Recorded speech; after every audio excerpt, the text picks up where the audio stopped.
Be the penguin म्हणजे काय आणि त्या पेंग्विनचा व्हिडिओ इतका का व्हायरल होतोय याच्याबद्दल आता आपण जाणून घेणार आहोत. ही स्टोरी चालू होते अंटार्क्टिका प्रदेशापासून. अंटार्क्टिका प्रदेशामध्ये आपल्या थकव्यापासून दूर मृत्यूच्या दिशेने एकटाच चालत जाणाऱ्या निहिलिस्ट पेंग्विनचा व्हिडिओ सोशल मीडियावर तुफान व्हायरल होत आहे. 2007च्या डॉक्युमेंटरीमधील हा पेंग्विन 70 किमी चालत टोकाच्या बर्फाळ प्रदेशात गेला, जो नैराश्य किंवा बंडखोरीचे प्रतीक म्हणून नेटकऱ्यांकडून बी द पेंग्विन म्हणून शेअर केला जात आहे, असे जागरण आणि NDTV सांगतात. व्हायरल कथेबाबत माहिती. मूळ व्हिडिओ.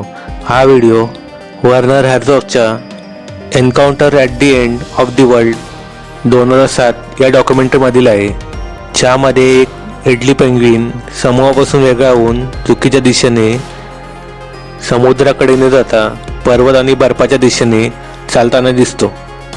हा व्हिडिओ इतका का व्हायरल झाला?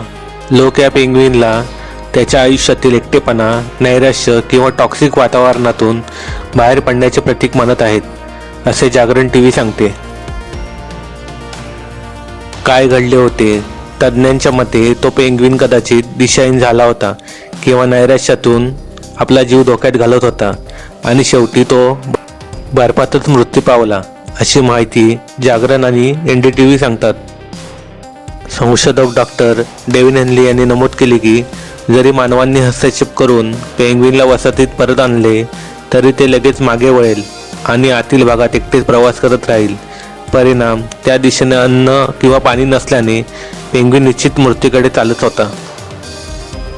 त्या व्हिडिओमध्ये दिसते की बर्फाच्या अमर्याद पांढऱ्या मैदानातून एक पेंग्विन एकटाच चाललेला, मागे त्याची संपूर्ण कॉलनी, हजारो पेंग्विन एकत्र, सुरक्षित आणि गोंगाटत. पण हा एकटा थोडा लंगडतो, थोडा घसरतो, तरीही थांबत नाही, मागे वळूनही पाहत नाही. हा व्हिडिओ सोशल मीडियावर व्हायरल होतोय कारण तो फक्त एकच पेंग्विनबद्दल नाही, तो आपल्याबद्दल आहे. आयुष्यात आपणही अनेकदा असंच एकटे चालतो. ऑफिसमध्ये, घरात, मित्रांच्या गर्दीत सगळे सोबत असतात, पण मन मात्र वेगळ्याच दिशेला निघालेलं असतं. लोकांना हा व्हिडिओ भेटतो कारण तो शब्दांशिवाय एक गोष्ट सांगतो: एकटेपणा म्हणजे कमजोरी नाही, वेगळा मार्ग म्हणजे चूक नाही आणि स्वतःचा मार्ग निवडणं म्हणजे धाडस आहे.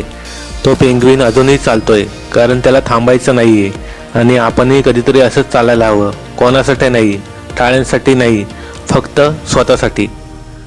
आयुष्य स्वतःच्या कंपनीमध्ये घालवा.